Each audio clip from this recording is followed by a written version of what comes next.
تو مثل مرغ دریایی رهایی، چشات آتش فشان اضطرابه.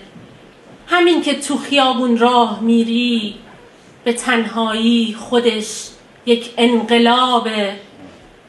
روی مرز امید و ناامیدی پر از سردرد و خشمی، گیج گیجی. خیابونا پر از چهره های لباس شخصی، سپاهی یا بسیجی، ولی انگار یه چیز تازه‌ای هست. خیابون فرق داره با همیشه، با این که بوی خون میده هنوزم، ولی حس میکنی این دفعه میشه.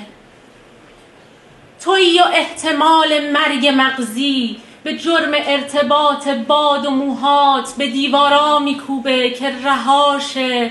زنی که حبس توی آرزوهات، تو چشمات یه پرنده است عاشق اوج که میخواد هم نفس با باد باشه. نمیترسه دیگه از تیر صیاد که میخواد تا ابد آزاد باشه. ببین انگار یه چیز تازه‌ای هست. خیابون فرق داره با همیشه، با اینکه بوی خون میده هنوزم، ولی حس میکنی این دفعه میشه. ممنون.